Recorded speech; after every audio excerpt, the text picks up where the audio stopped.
The Chinese naval flotilla now in waters south of Australia as speculation mounts. It may be accompanied by a nuclear submarine.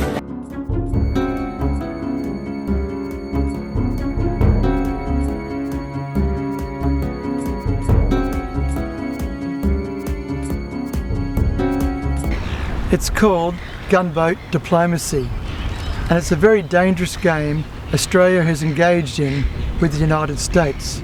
It could trigger us into a nuclear war. The Defence Force has revealed it expects a highly capable Chinese Navy flotilla to travel around Australia's southern coastline as it conducts a series of live firing exercises.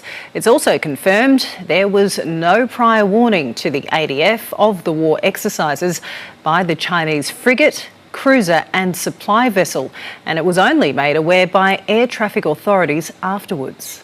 Basically, what do you make of this latest exercise for the Chinese coming down to sail their ships into New Zealand and Australian international waters? I'm just mug punter on the street, but my feeling is obviously they're poking the bear, they're trying to send a message. I think it's antagonistic, but clearly they haven't broken any rules. They have broken protocol, but they haven't broken any rules.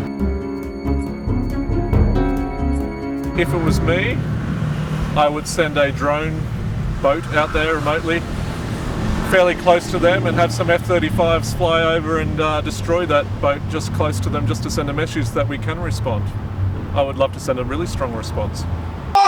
China promoting its military movements, releasing this vision of its advances around Australia's coast, showing off its sea and air defence exercises. I hope that the Prime Minister can come out and give an honest account of what the government knew and when. Suddenly, when China responds tit for tat and sends 3 ships down into our international waters off our coast in New Zealand, Dutton gets up and screams bloody murder. It's pathetic and it's hypocritical. We've got to call it out for what it is.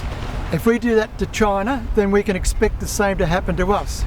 We've got to cool it down, guys. We've got to get our act together and talk to each other and use diplomacy and to combine on the one thing we have in common, the enemy that's within all of our countries, that is climate change. There's jobs in that, and we can work together to make the world much better than it is already for our kids.